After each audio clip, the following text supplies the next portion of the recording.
I recently attended James Suckling's Great Wines of the World event in New York City. This was an event that spanned 2 nights, and I attended both tastings as a wine media member. There were more than 300 wineries present, and they poured more than 1,000 wines, all of which were rated at least 92 points by James Suckling. Many producers brought wines that were rated 98 to 100 points as well. There was a fantastic selection of wines, and over the course of both nights, including some of the after parties, I was able to try close to 200 wines. So in this video, I'm going to be discussing some of my favorite wines from this event. I could do a video with all 99 to 100 point rated wines, but that doesn't seem like it would be very interesting because you could just look those up for yourself. In addition, some of the wines that I tried are also wines that I featured recently. And while they are certainly worthy of inclusion again, if I was just doing a straight ranking of the wines that were there, it doesn't make much sense for me to repeat my discussion about those wines in this video. And in addition, there were some wineries that were gracious enough to bring some library releases.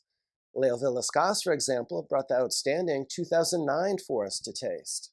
And while that wine is also excellent, as were some of the other library vintages, those are going to be a little bit harder for you to track down. So in this video, I'm going to discuss mostly new releases, and mostly new releases that I've never featured before on this channel. Unlike some of the wine events that I attend, this one is actually open to the public as well, and it's a great opportunity for you to try a large number of wines, some of which are hard to locate, and many of which are very expensive. So if you get an opportunity to attend one of these shows, I highly recommend it. Well, I'm not going to include only 100 point wines in this video. I am going to start with one. One of my absolute favorite wines from this tasting was the 2021 Seña. Seña is one of the very best producers in all of Chile. It's located in the Aconcagua Valley, about 40 kilometers from the Pacific Ocean. Seña started back in 1995 as a joint venture between Robert Mondavi and Eduardo Chadwick. While Seña is widely recognized as one of the top wineries in the world today, it struggled to achieve notoriety for a number of years after it first launched. So in 2004, Steven Spurrier conducted a Berlin tasting that featured some top Chilean wines against some Bordeaux blends from both Bordeaux and also some Super Tuscans as well. Included in the competition were wines such as the 2000 Latour, 2000 Lafite, 2001 Margaux, and the 2000 Celaya. Despite this fierce competition, the 2001 Seña finished second only to another Chilean wine, the Veneto Chadwick. If you haven't tried Seña wines before, I highly recommend that you do so. They're extremely elegant. One of the reasons for this elegance is that they made a strategic decision to plant their vineyards in a cooler location. Of course, the Pacific Ocean is extremely cool due to the Humboldt Current, and they're located only about 40 kilometers from the Pacific Ocean. So while they do have a Mediterranean climate with warm, dry summers, they definitely do have a large diurnal range because they have very cool nights despite the fact that they have warmer days. As such, these wines have ample acidity. Seña has 42 hectares of vines that are planted on a hillside. They planted their vines on the east side of the slope, however, so that they could get some protection from the fierce coastal winds. Seña planted all 6 Bordeaux varietals in their vineyards, so they have Cabernet Sauvignon, Merlot, Cabernet Franc, Petit Verdot, Malbec, and Carmenere. Seña is also a big believer in biodynamics and sustainable practices. Among other things, this means that they have sheep to help control weeds and fertilize the ground.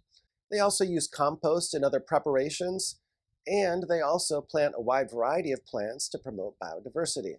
The 2021 Seña is a Bordeaux blend that consists of 50% Cabernet Sauvignon, 27% Merlot, 17% Carmenere, and 6% Petit Verdot.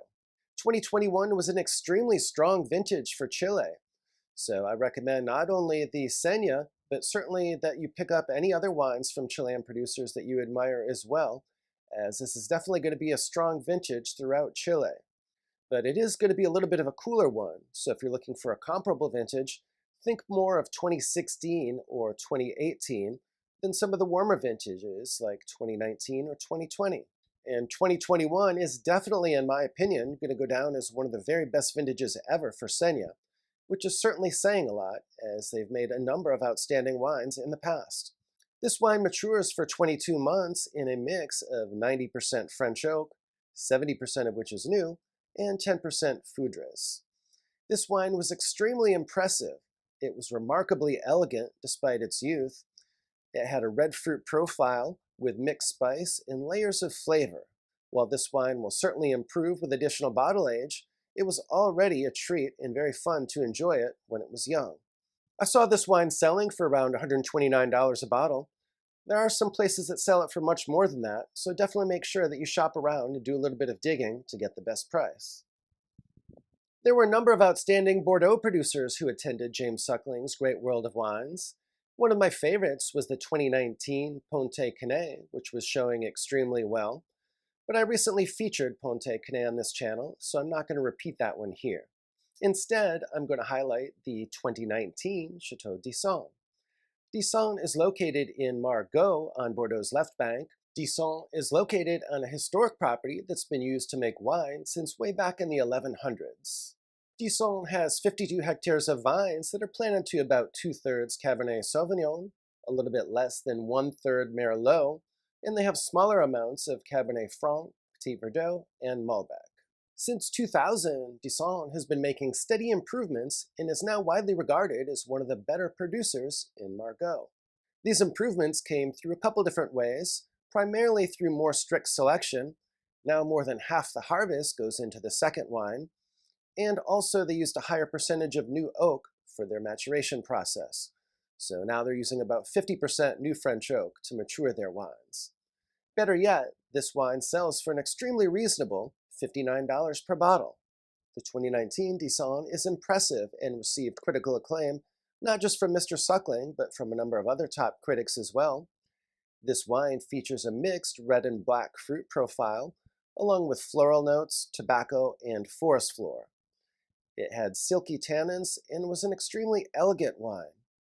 This is one you could enjoy young in a pinch with a healthy decant and a meal, but it will be better after 8 to 10 years. And while they're pouring the 2019, the 2020 should also be on store shelves now and is at least as good, if not even slightly better, than this impressive 2019. While there were a number of outstanding wines poured at the James Suckling Great Wines of the World, there was precious little Burgundy, only about 3 or 4 producers over the course of the 2 nights. So it was a real treat to be able to taste the 2020 Albert Bichot, Nuits-Saint-Georges, Premier Cru, Château Gris Monopole. This is a monopole, which means that Château Gris is controlled by a single producer, in this case, Albert Bichot. Château Gris is a top-notch vineyard that's been producing some excellent wines, especially in some of the recent warmer vintages. I had the opportunity to tour this vineyard about a year ago, so it's always a treat for me to taste this wine. Château Gris is a terraced vineyard, which is somewhat unusual in Burgundy. It's a walled vineyard, and it's around 3.5 hectares in size. The vines average an impressive 40 years, and they're planted at about 280 meters above sea level. Château Gris was certified organic beginning with the 2018 vintage. The 2020 Château Gris was a powerful Burgundy that included descriptors such as blackberry, black cherry, raspberry, red roses, and crushed rock. There were silky tannins and abundant acidity, a very well-balanced, harmonious wine. This is a wine that matures in 1/3 new French oak. I know there's a lot of viewers in the United Kingdom, so you'll be interested to know that I found this wine selling for about £78 per bottle if you buy a 6-pack. In the United States, I saw it selling for as little as $99, although some places sold it for as much as $140. So definitely make sure that you shop around for this one. Giodo is a Brunello di Montalcino producer that was started by a talented Tuscan winemaker, Carlo Farini. Among others, Carlo learned how to make wine from legendary producer Soldera, which makes one of my favorite wines in the entire world. Giodo started as a personal project for Carlo Farini with the purchase of a single hectare of vines in 2002, and Giodo's first vintage was 2009. Today, Giodo has around 6 hectares of vineyard holdings, and his daughter Bianca is also very heavily involved. As with Soldera, Giodo emphasizes uncompromising quality in all aspects of its wine production, and its goal is to produce elegant, well-balanced wines with an extremely long finish. By that standard, there's no question that the 2019 Giodo Brunello di Montalcino was an overwhelming success. This impressive wine received a 99-point score from James Suckling. This is a powerful structured wine, but one with racy acidity and incredible balance. The purity of fruit for this wine was particularly impressive, and descriptors included dried cherry, sage, and crushed stone. This wine came in at around 14.5% alcohol by volume. This wine initially matured in French oak casks, then it spent 2.5 years in concrete vats, followed by another 18 months in bottle. This is a wine that sells for around $119 a bottle, and it's certainly an extremely impressive Brunello de Montalcino. Located in Patagonia, Argentina, in the Rio Negro region, Bodega Chacra was founded back in 2003 by the grandson of Sassicaya's founder.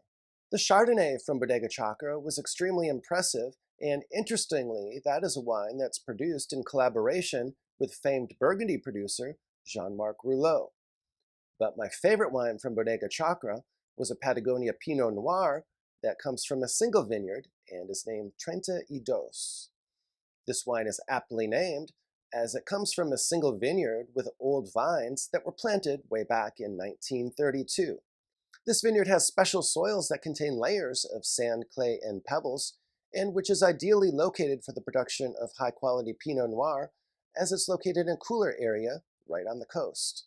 The 2022 Treinta received an impressive 99-point score from James Suckling. This wine featured impressive purity of fruit. It definitely had bright, vibrant red cherry fruit and some mixed spice, ample acidity, and a long, complex finish. This is a wine that's definitely extremely age-worthy. In fact, just a couple years ago, I tried the 2006 version of this wine, and it was still showing extremely well. This wine is a natural wine, and it's also organic and biodynamic. If you're someone who does not like a lot of new oak influence in your Pinot Noir, this is definitely a wine for you, as 45% of the fruit matures for about 19 months in concrete, and the remainder matures in a mix of second, third, and fourth use oak barrels. So there's no new oak used to mature this one at all. This particular wine sells for about $120 per bottle, but Bodega Chacra also has some impressive wines that sell for much lower price points, and those are definitely worth considering as well. If you're interested in wine recommendations, wine collecting strategies, and learning more about wine, please do subscribe to my channel. I've been collecting wine for more than 15 years and also have a level 4 diploma from the WSET. So I have both formal certification as well as substantial practical knowledge from the School of Hard Knocks. The next of my favorite wines from the James Suckling Great Wines of the World event was the 2018 Château Belair-Manange. Located in Saint-Emilion on Bordeaux's right bank, the property on which Château Belair-Manange is located has a remarkable history dating back almost 2,000 years to when the ancient Romans grew grapes on this property. Belair-Manange was purchased by Christian Moex's company back in 2008, and its fortunes improved dramatically almost immediately thereafter.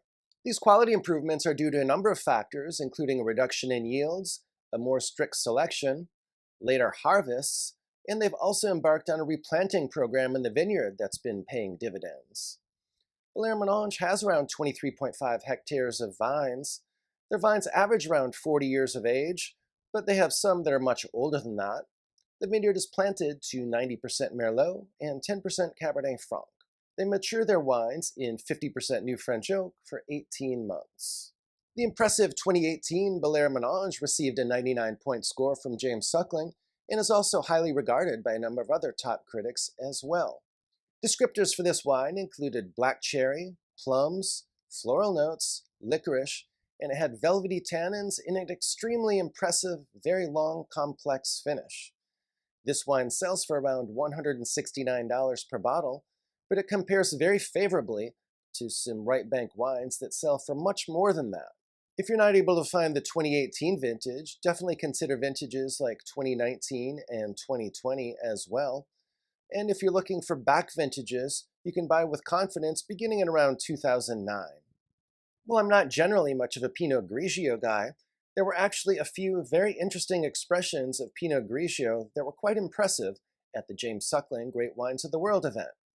One of the most intriguing of these was the 2021 Marjan Simčič Ramato Pinot Grigio Cru Selection. This is a family-owned producer, and they've been in the wine business since way back in 1860. This winery is currently run by the fifth generation. They have vines on both Italian and Slovenian soil, and some of their vines are an impressive 55 years of age. James Suckling gave this impressive wine a 95-point score, and in my opinion, it was well deserved. The fruit for this wine is grown in a vineyard that is planted in Opoka soils. The vines average 44 years of age. They have southeast-facing exposure, and the vineyard is planted at 250 meters above sea level. There's an interesting production process for this wine, as this wine is fermented in 2,500-liter conical oak barrels, and it actually ferments on the skins despite the fact that it's white wine. After that, it matures on the lees for 1 year, and then it spends another 6 months in bottle before it's released. The skin contact during fermentation is quite unusual for a white wine, and it actually imparted a very intriguing texture to this wine that I really appreciated. This was an extraordinarily complex wine. It's somewhat rare for a white wine to include red fruit descriptors, but this wine definitely had red apple and raspberry. It's a wine that comes in at around 14% alcohol by volume and is well worth trying if you're looking for an interesting, eclectic wine. This is a wine that I found selling in the UK for around £23 and in the United States for about $49 per bottle. Domaine du Chevalier is certainly a Bordeaux producer that I've featured many times on this channel, but I've been somewhat remiss in that to this date I've spoken only about their red wine and I have not mentioned their impressive white wine. Fortunately, however, at the James Suckling Great Wines of the World event, I had the opportunity to taste the 2019 Domaine du Chevalier Blanc. The winemaker was also there, and I had the opportunity to ask him questions about this wine and the production process. This is a wine that received an impressive 96-point score from James Suckling, but is actually even rated more highly by Jeb Dunnick, who gave it a 97. Domaine du Chevalier has 60 hectares of vines for their red wine, but only about 7 hectares of vines for the white wine. They produce about 18,000 bottles of it annually. This is a wine that matures in 35% new oak barrels, and they also use bâtonnage and stir the lees while it's maturing. The 2019 Domaine du Chevalier Blanc is 70% Sauvignon Blanc and 30% Semillon. This wine comes in at 13.5% alcohol by volume. Descriptors for this wine include pear, peach, citrus, and white flowers. This was a full-bodied wine, but it's an extremely well-balanced wine that had ample acidity, and there was also some minerality on the finish that I enjoyed. This is an extremely impressive Bordeaux Blanc. It sells for around $109 in the United States, but it compares very favorably to some other Bordeaux Blanc that sells for much more than that price point. Next up is the 2003 Taylor's Vintage Port. This is an impressive wine that the winemaker compares to the outstanding 1966 Taylor's Vintage Port.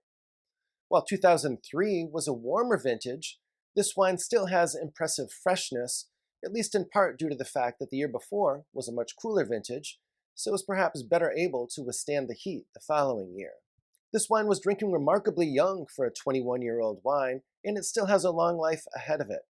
It's just now beginning to develop some of the tertiary descriptors that you might expect in a port, and certainly has plenty of room to gain additional complexity. Descriptors for this wine included blackberry, plum, licorice, violets, dark chocolate, and mixed spice. This is a wine that sells for around $99 per bottle. James Suckling gave it a 94, and I think he actually was a little bit too conservative. Every other critic who reviewed this wine gave it a higher score than Mr. Suckling, and I certainly think it's deserving of a higher score as well. One of the things I like best about the James Suckling Great Wines of the World event this time was the large number of Brunello de Montalcino producers, many of which were pouring the outstanding 2019 vintage, as well as the 16 Reservas. So the next wine I'm going to feature is the Fuligni Brunello de Montalcino from 2019. This is a wine that received a 98-point score from James Suckling and sells for around $85 per bottle. Fuligni is a historic estate that's located in eastern Montalcino. They have 14 hectares of vines planted on their 100-hectare estate. Their vineyards are northeast facing, so even in warmer vintages, they're able to produce wines that have some exceptional elegance and finesse. The vines are planted at altitudes ranging from 380 meters to 400 meters above sea level. Descriptors for this wine included black cherry, mint, licorice, roses, white pepper, and orange peel. It has 15% alcohol by volume, but you'd never know it because it's extremely well balanced and it carries it extremely well. This wine is already very impressive, but it will certainly be better in 2 to 3 years, so I would suggest putting it away for a couple years if you can. And if you're interested in learning more about the outstanding 2019 vintage in Brunello and hearing some of my other recommendations for wines to purchase from that outstanding vintage, please be sure to check out this video that's linked above.